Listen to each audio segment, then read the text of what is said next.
Welcome to the Adventures with Grammy podcast. I am your host, Carolyn Berry. This podcast is for grandparents on the go with their grandchildren and for parents who want to ensure loving relationships across the generations. I welcome your input and your feedback on every episode of the podcast we produce. Please send me an email at carolyn@adventureswithgrammy.com or connect with me on Twitter and Instagram at Grammy Adventure. Please follow or subscribe to my podcast. It's free, so you won't miss an episode, and ask your family and friends to do the same. You can subscribe to the monthly newsletter by visiting my website, adventureswithgrammy.com, and clicking the newsletter sign-up link. My guest this week is Jill Bowler, also known as Nana Jill. She has a blog and a newsletter titled Adventures in NanaLand, brimming with all things necessary to help grandparents be the best grandparents they can be. Before we listen to my conversation with Nana Jill, I want to remind you that the Adventures with Grammy essay contest will launch Friday, July 23rd, which is Gorgeous Grandma Day. The essay contest is a way for children ages 5 to 16 to honor their grands in 250 words or less by completing the statement, "My grand is grand because." To learn more, visit adventureswithgrammy.com/podcast/contest.html. Now for the interview. Tell us about your grandmother journey. Tell us about your children, your grandchildren, and how did you learn to be a grandmother? My grandparenting journey actually began with my parenting. I was a young mother. You know, my husband and I were young and dumb. We barely had an IQ above room temperature, I think, when we got married, because we thought we could conquer the world. And we didn't know much better and just started having a family. And before we knew it, we had 6 beautiful children. And we had 5 boys and 1 little girl. And our little girl didn't come till number 5. So we were pretty convinced we were never going to have a girl. She was beautiful and wonderful. She was our little rose among thorns, sometimes we like to say, although we loved our little boys too. I knew I always wanted to be a mother, but I never knew how wonderful it would really be till I got there. And I loved every stage of my kids' lives. Even the teenage years, when they got a little bit hard, I still really loved my teenagers. I knew if I didn't kill them in those hard times, that they would maybe someday give me grandchildren. We could do this all again. And sure enough, my children have now given us 15 beautiful grandchildren. Again, most of them boys. We have 11 grandsons and 4 granddaughters. We just love each one of them as much as we loved our own kids. When my kids were little, we were kind of the Kool-Aid house, you know, where the kids like to hang out. We had a wonderful neighborhood and lots of children for my children to play with. I was happy to be one of those homes where once everybody had one friend, there were 12 children running around my house, and I just never knew the difference. It was just fun and games all the time. We loved the chaos, and I just never knew I could love that so much. So now that we have 15 grandchildren, it's kind of almost not different when they're all running around here and making lots of chaos. We really love the loud, the excitement. The little boys love to rough house and the little girls love to dress up. And actually, my oldest granddaughter, she really likes to just mix it up with the boys. She's really funny. She loves to get in there and do what they're doing. So they love that. Let's see. So my grandchildren are 15, 13. We have 3 11-year-olds. Then they go down to 9. We have 3 8-year-olds, 7-year-old. He's almost 8. So there was 4 of them born like within a year of each other. It was really awesome. Then we go down to the 3 5-year-olds. And a 4-year-old and an 18-month-old. I think I covered them all. I didn't count. But we got a lot of them in 3s, and even the one time we got them in 4s there. So it was kind of fun. We kind of have all the ranges. We go from teenagers down to our little baby girl, our little granddaughter. She's just a joy.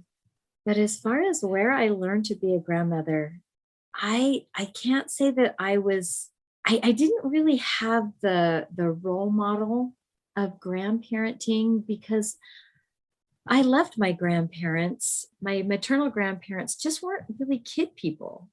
You know, when we'd go to their home, it was just to visit and we'd sit quietly and not do too much. Their home was a little bit like a museum. We just didn't have a whole lot of interaction with them. I saw them mostly on holidays and whatnot. Now, my paternal grandparents, my grandfather had already died by the time I was born, and my grandmother was quite elderly. She did live with us. I learned a lot from being around elderly people from growing up with her in our home, which was such a blessing to me. So even though she couldn't do a whole lot, I guess you could say she was somewhat of a role model for me. I loved the closeness that I had with my grandmother.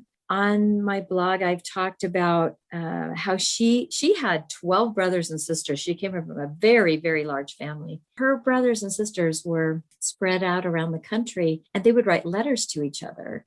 Well, my grandmother's eyesight wasn't good. And so after I learned to read cursive, I was able to read letters to her from her siblings. It was such a fun thing because that's where I learned to really love getting snail mail. I would sit out by the mailbox and wait for the mailman to come because I knew my grandmother was expecting a letter from one of her siblings. So it was really fun to be able to read those to her, and then I would help her write back to them. It was really fun to see the next installation of the saga, whatever was going on in somebody's life. I used to sit and watch. My grandmother liked to watch Lawrence Welk. Who remembers that?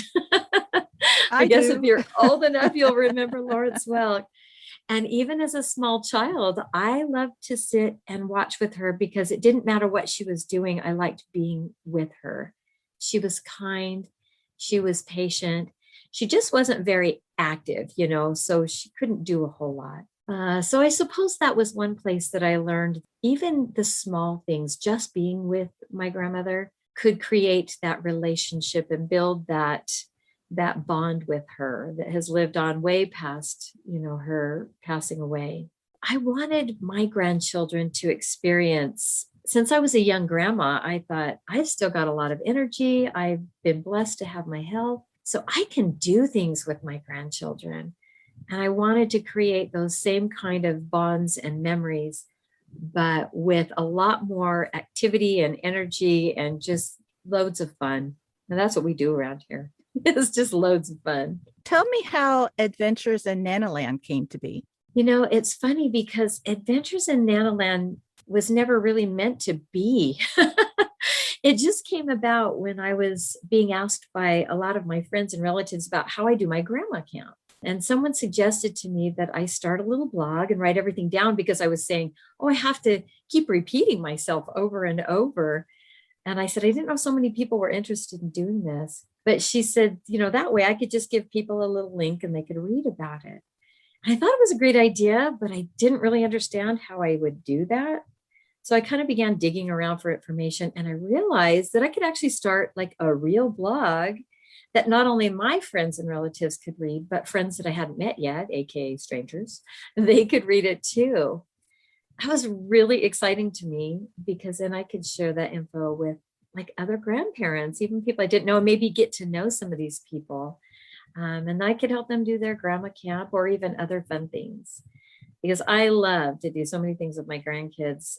I kind of feel like it's selfish of me not to share. So it sounded like a fun little hobby, and I love to write. It was just kind of born out of, I didn't know what to do or how to do this, but when it became exciting that I could share with others, it came about. And the name Adventures in NanaLand is kind of a little play on Disney's Neverland, because Neverland is a place where you never grow up. Because my hubby and I love to play and be on the kids' level. And in some ways, we feel like we've never grown up, especially him.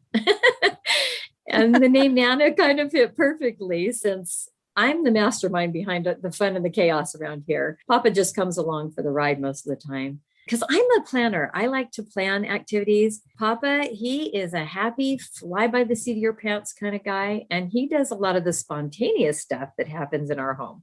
So we kind of make a great team there, but we both love Disney. We grew up around Disneyland because we both grew up in Southern California, and we love the magic of Disney. That's what we want for our home to be for our grandchildren, just a place where laughter, learning, and love come together in this magical environment. And it doesn't matter whether that happens through big events, like our grandma camp, which we call Camp Nana Papa, or just small and simple things like holding the little ones on our lap and reading a book, or having a conversation with those teens and tweens about their struggles. Boy, they need a listening ear sometimes. But, collectively, these all make the magic of building those relationships and creating memories that will stay with our grandchildren, hopefully long after we're gone. Tell us about your camp Nana Papa. What is involved with that? I mean, I've had it with my grandkids where they've come to the house and we've had the camp, but I've talked to other grandparents who also have grandma camps or cousins camps, and they seem to be quite elaborate in their planning with matching t-shirts and special themed dinners. And I feel kind of like, oh, mine's just kind of thrown together. It's, the kids have fun and that's the goal, but it's not this spectacular production like I hear other grandparents talk about. What is your grandparent camp like? Well, Carolyn, like I said, I'm the planner. So it really is. It's a planned out, sometimes a grand event. However, the one thing I've learned is that no matter what amount of planning I do, they're kids. It may or may not come off as planned. The beautiful part of that is that in steps our Papa with his spontaneous, whatever. The very first year, we were making marshmallow shooters, out of the PVC pipe. Something fun, a little craft to do. So we were putting those together, and I had told my husband what we were doing. He cut all the PVC pipe and everything, and he says, "Oh, okay." I had planned for that activity to last just, X amount of time. By the time we were done, it had been hours. My husband got out not only tons more marshmallows than I even knew we had for these kids to be shooting. He made the biggest game of it. And then he even disappeared for a little bit, and he supercharged his gun and made it so that it was better than all of the kids' guns. So then they wanted to supercharge theirs like Papa. And this just became the most spontaneous fun, roll on the floor, hide behind the trees and the couch and wherever we were, inside, outside, we were everywhere. And it was just so much fun. So we do originally set out to have it very planned. The reason we do that is because we have our grandkids around a lot, and we wanted it to be something more than the ordinary. We wanted to do something just a little bit grander, a little bit more planned, and something that they could look forward to every year. I have to admit, it started a little bit selfishly. I wanted the grandkids for an amount of time without their parents. It's like, go away. We want to have our grandkids and have some fun. We have them all just to ourselves. And I think we started this when we only had about half the number of grandkids we do now. I had heard of something kind of like this, and they had their grandkids for like a whole week. This one set of grandparents, they had their grandkids for a whole week in the summer on their little farm for a camp. And I thought, well, we don't really live on a farm. We're kind of city folks. Not that I wouldn't love to pack it all up and move to a farm.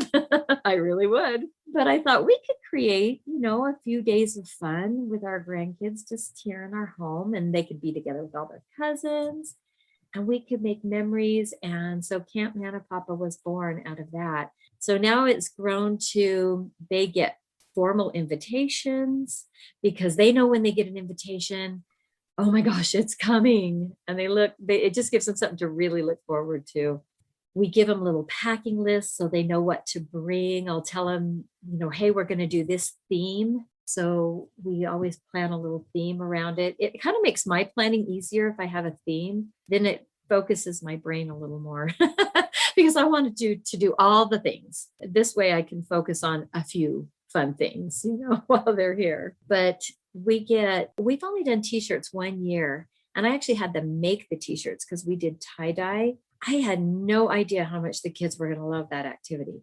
And they've actually been asking to do it since. Can we do more tie-dye? They love doing the tie-dye shirts. I often will get just a little cinch sack, the little backpacks that just cinch up because they're less expensive than a full-blown backpack, but I'll fill them full of goodies. They always get a flashlight because they love all the giggling and things after hours, after we shut off the lights. They'll turn their flashlights on and continue giggling into the night sometimes. So we give them a flashlight and we'll give them something to go with the theme. I always give them a little water bottle that we put their name on, and I'll put a little wrap on it that has the camp theme on it. So it's just kind of something that makes it a little more special than the ordinary, hey, sleep over at Nana and Papa's house. And they seem to just love, love, love it. The thing that happened though was after the first year, they were like, we don't want to go home. We want to stay here, which of course melted my heart and just made me so happy that, yay, I think this was a success. We accomplished what we wanted to, make those memories and make a time that they were looking forward to. But they wanted to do it many times during the year. And I said, well, that's just not feasible, guys. Summertime ends and you guys go back to school. And so we started creating little weekends where we could do just the weekend together. And one of their favorites is our Polar Express weekend. They really look forward to that. We do that during Christmas time, usually in connection with Christmas break or something. It's really fun to have them for those special times and not just a regular sleepover. Not that I want to diminish that regular sleepover or just that regular afternoon that we spend with them, because those things all add up.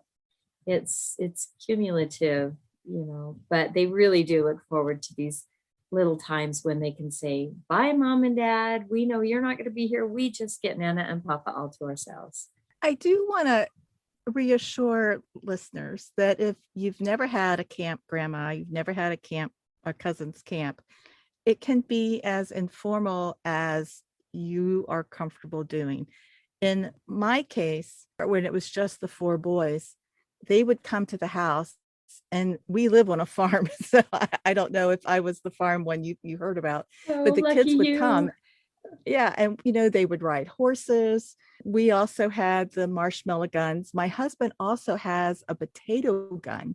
And if your husband souped up a marshmallow gun, he should look into making a potato gun, because that is really, really awesome. Oh, I bet he'd love that. We've taken the kids to ride a ferry because they'd never done that before.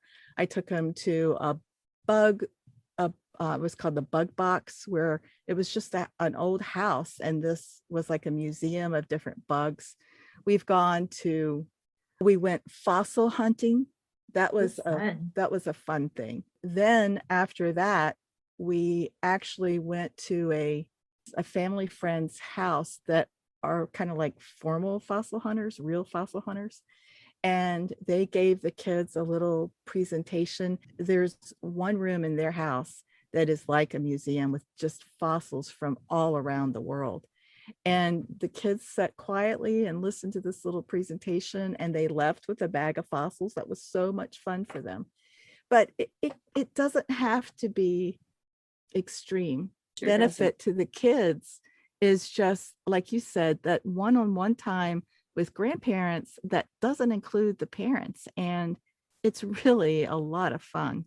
Can you give our listeners a few tips on how to get started and what should they consider? I love the idea that it does not have to be grand, but I think it does. I guess it does have to be grand, doesn't it? That's not the word I wanted to use. It does have to be grand, yes. And I agree with you in that it has to be planned, but it doesn't have to be elaborate plans. Correct. It does not have to be elaborate at all. As long as it's special, as long as they know they're going to have your full attention, I think that's the number one thing that I would say is make sure you don't have any distractions while your grandchildren are there. Take off work if you're still working. Keep the devices, phones and whatnot, to a minimum, unless you're connecting with their parents or whatever. But I would say, keep the TV off unless you're watching a special movie all together, right? Don't have the TV and some of those other distractions that are in our lives. Just cut all of those out, so that when you have your grandchildren, you can be completely focused on them and what's important to them. We don't always, other than the invitations and what happens before, when we're actually at camp, it's not super elaborate, to be honest. Well, maybe it doesn't feel elaborate to me, maybe it would to someone else, but we just really enjoy being together. We create time in our camp that's just playtime, that the cousins are just playing together, that we are just playing with the kids. They love to jump on the trampoline and squirt the hose at each other. And it's great if we can get out there with them in our bathing suits and just have fun with the kids. Although I have to admit, after having 6 children of my own, jumping on the trampoline is not one of my favorite activities. So we have to be careful as we get older, right? But I do get out there and I'll sit in the middle of the trampoline and let them bounce me and bounce around me. But just being in the middle of them and being together, sometimes after bedtime routine, laying down with them wherever they're at and just listening to them chat, just chatting with them. I think those are the moments not to miss when you're having a camp with the kids. Don't miss those small moments. I sometimes will sit at the table while they're eating and just listen to the conversation. Sometimes it's absolutely hilarious, especially the 5-year-olds. Oh my goodness. And sometimes it's very insightful. You'll get to know so much about your grandchildren. And it helps you, I think, relate the rest of the year as to what's important to them. If I hear them talking about their sporting activities, I know that that's important to them. So I want to make sure that if I can, I attend those things. If they're playing the piano or I have one grandson that is doing karate. That's so important to him. None of the other grandkids do karate, but I know that when he invites me to come to his belt advancement, it's just a small thing, but I want to be there if I can, because I know that's important to him. So that's, I think a big tip would be don't miss those little moments. Even if you have an elaborate camp planned, don't get so caught up in the details or the planning that you miss out on that. As you're getting started, I would definitely say start simple. Do not try to do an elaborate camp your first time out.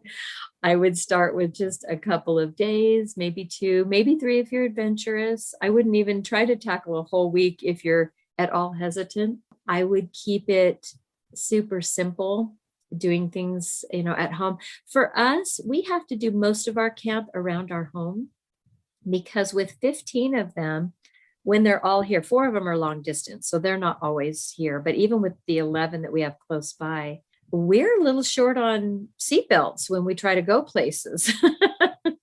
So when we go places, we're greatly outnumbered, which isn't always safe either. So if we leave the house, we do have to recruit parent volunteerism. We'll ask them to volunteer to drive. We've gone hiking. We've gone to a splash pad. We have a little children's museum it's a curiosity museum that's close to us, and the kids love going there.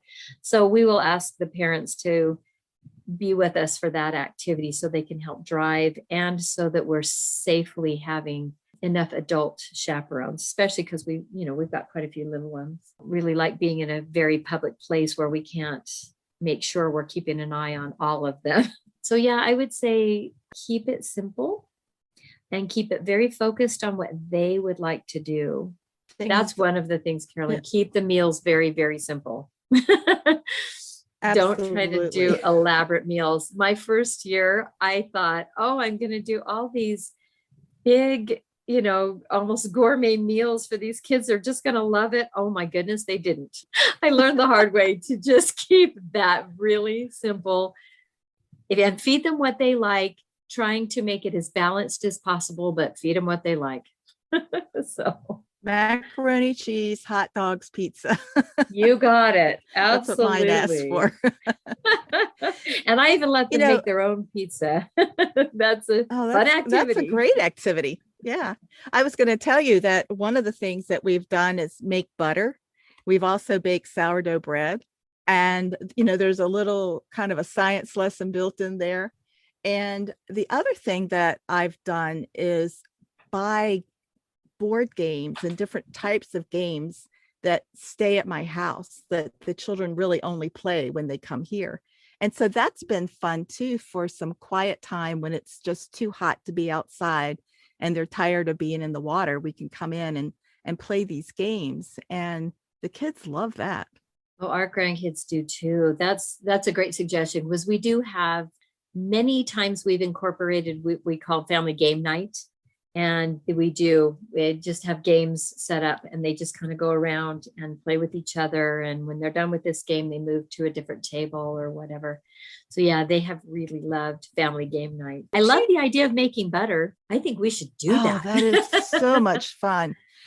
If people sign up for my newsletter, they automatically get a download of a little booklet that I wrote about how to make butter. And I included pictures of my children shaking the butter. That was something that my mom grew up making butter, and she helped her grandmother. She helped her mother. When I was little, that was part of my job, is helping my grandmother make butter. And then it just kind of disappeared. My grandmother died, and we just bought butter at the store. And it never occurred to me ever again to make butter until a couple of years ago, when my sister was telling me about how she and her grandkids made butter. And I'm thinking, really? Kids would like that? Because it wasn't something that I enjoyed doing as a child. To me, it was a chore, and I just didn't like doing it. So I thought, okay, our cousin's camp was coming up. So I thought, all right, I'm gonna throw this in the mix. I couldn't believe how much the kids enjoy doing that. So it's something that we do on a fairly regular basis. And then last year with COVID and everybody's baking, I thought, I'm gonna teach them about baking sourdough bread and how to feed starter. And that was something that they also enjoyed doing. So those were two kind of fun activities in the kitchen that caught their attention. So I was pleasantly Oh, surprised. I think that's wonderful, because my grandchildren have loved doing the ice cream in a bag and ice cream in a jar, which I assume Yes. is pretty Yeah. similar to the making the butter. So I bet they love that too. So a lot of shaking, you put on fast dance music, and it's amazing. And it doesn't even take that long. I mean, from start to finish, and I'm talking getting stuff out and getting it on the counter to the time you actually have butter that you can spread on hot bread, it's less than an hour. And it's not Wow. even that messy. It's really a cool activity. Oh, I think that's great, because hey, we love dance parties around here. We have an old, well, it's not an old, it's a newer turntable, but we've got some old records from my husband's father. And I've discovered that my grandchildren love these old songs. A lot of them are kid records too. They're kid songs, and they put them on themselves. They dance, and we have a grand time. So we'll just maybe put some butter in that mix, and that would be really Yeah, fun. it is a lot of fun. Now, weren't you telling me about a special closet underneath your stairway that was like dress up closet, make believe closet? We do have that in our playroom. I turned one of the bedrooms in our home into a playroom, and you'd never guess that it's all decorated in Disney. So it's Ah, all Disney themed. And I have a fun play dress up area there. We have a lot of course, Disney dress ups, but we have other dress ups too. And the little boys love, oh, they often will fight over the astronaut suit and the fireman suit. They hmm. just love to wear them. They'll put them on and they'll just wear them the whole time they're here. So I've had to get different things in different sizes so that we'd have, everybody to have a chance to dress up. See, I think puppets are a good activity to do at camp too, and to try to get the kids into writing plays and making up their own little scenarios and their own little movies. I think that's fabulous. I have a lot of puppets because I'm a puppet girl. I love my puppets, but they're just in the playroom. I've actually not really brought them into camp a whole lot. I mean, the kids play with them while they're here, but I kind of like that idea of a little more of a structured, having them come up with an actual play or maybe a little performance with the puppets. I loved theater when I was a child. Not that I was an actress on stage, but I always loved theater. And then when I got into high school and could start writing and doing, I used to like to sketch out my plays. And one of these days I thought I would be a screenwriter. And as it turns out, my niece is. So that's really fun for me to see her doing that. But yeah, Oh, that's that's something that fabulous. they could do too. And Oh, I it's love this. bridging that creativity. And it's actually something with technology, it's easy to record a performance. And then there's something that they have as a takeaway from camp, like a little souvenir of a play they did, a little skit they did. Oh, that's so fun. I think the closest we got to that. Do you know what stop motion animation is? Yes, Yeah, yes, it's like the old Gumby cartoons, you know. yes. And so with the technology, we've discovered that they have stop motion animation apps. And one year we had them in little groups and they made up their own little movie.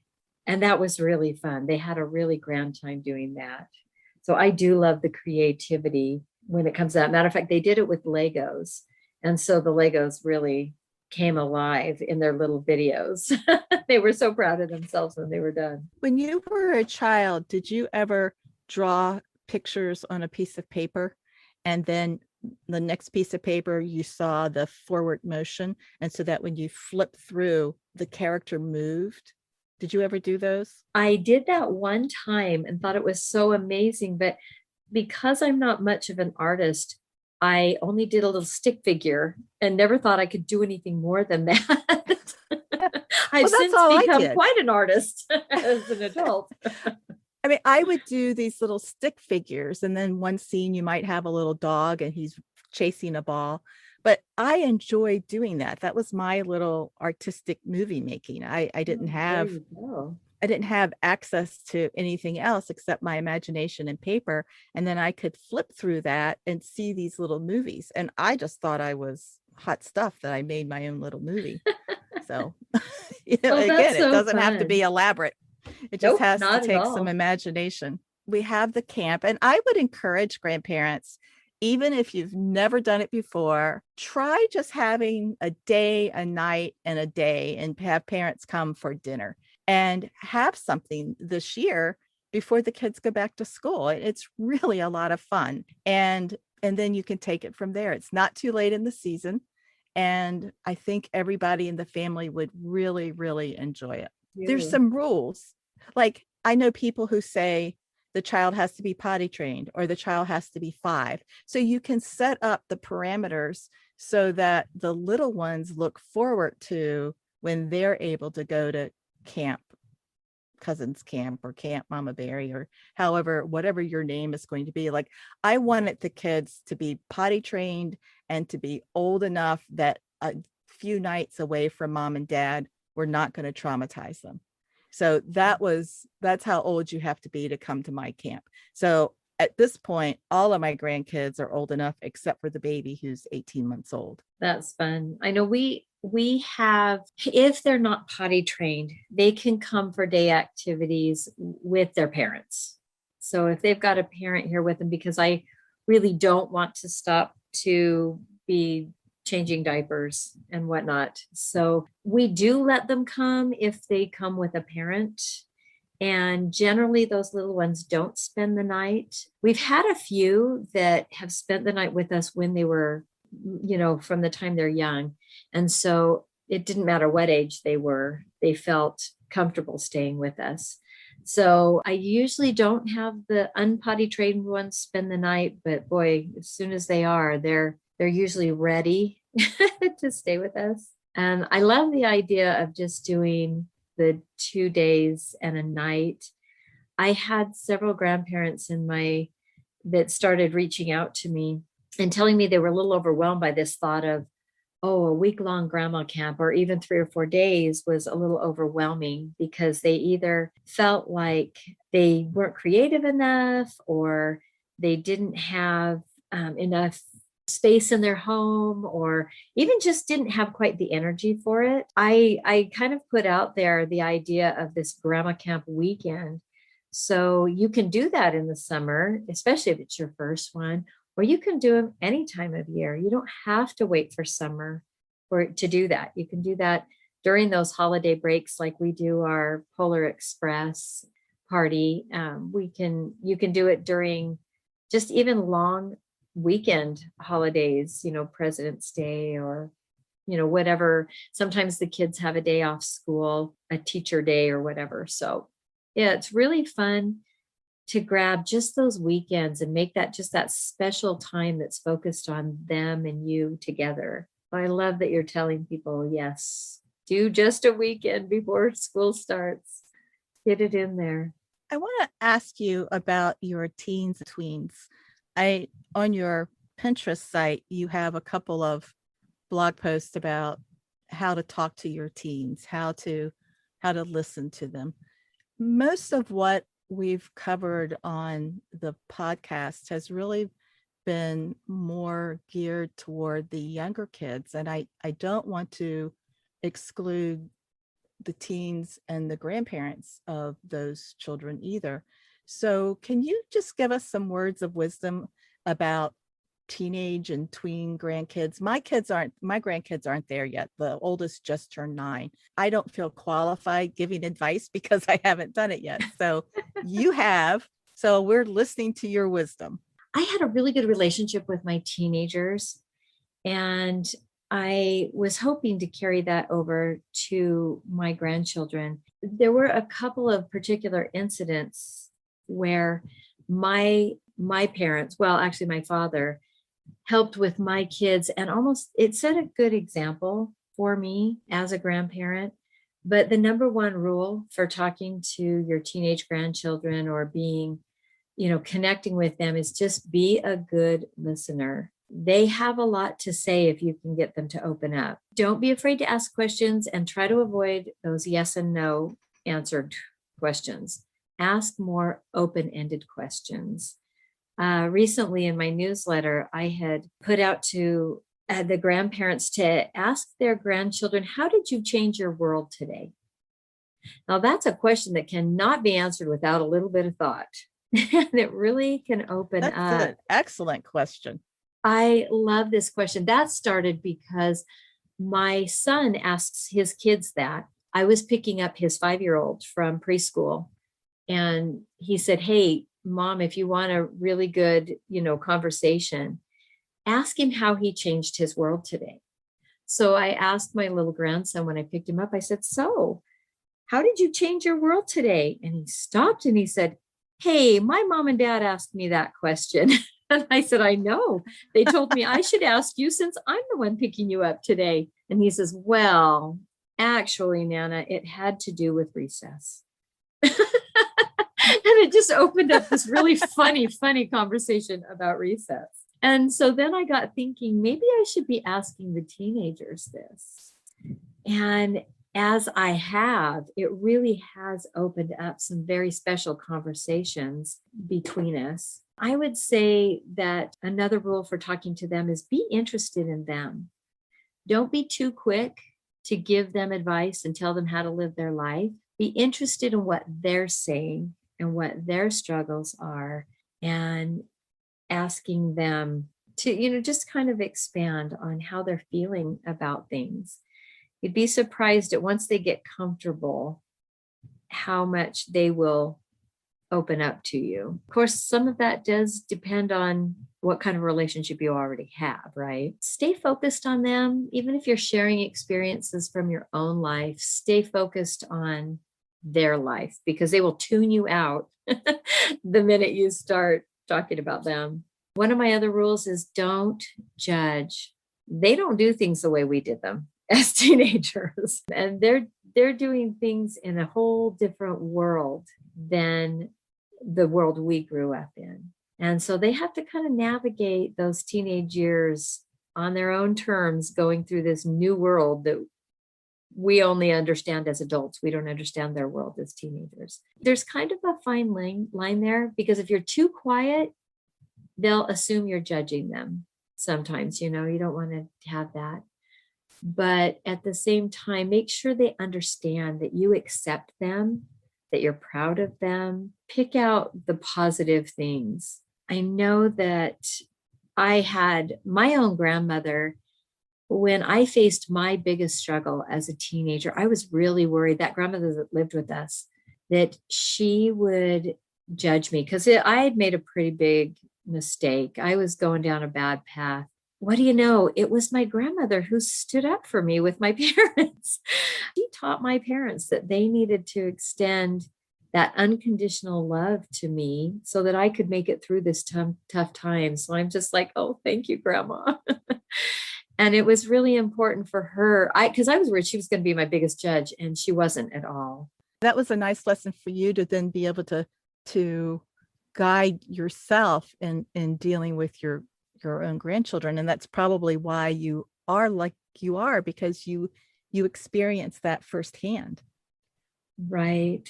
And I did. And I still love her to this day. She died many years ago, but I think about that often. And that is such a part of me, that experience. So, and I did make it through that tough time and came out much better on the other end, I think, because I knew I had an advocate on my side that helped my parents not be too harsh with me and help me get through that, rather than come down on me really hard. You know what I mean? They supported me and, making things better. So that was a big blessing I had from my grandmother. I think that is so important, that when children are going through a tough time, they need to know there is at least one person who they can count on to love them unconditionally, that they don't feel judged. And I do believe that if there's at least one person with whom they can confide and feel love and feel accepted, that as with you will get through that tough time. Yeah. And I mean, it has been such a blessing in my life. But, along with that, Carolyn, comes the really tough question. I've had a lot of grandparents ask me about this, because I suggest that you keep confidences. But there are those times when, what if you can't keep their secret because it's something really important? And I caution grandparents about that, because you want them to trust you. You want them to have somebody to confide in. But what if it's something that is really harmful? First of all, I tell people, don't freak out about it. Don't act shocked.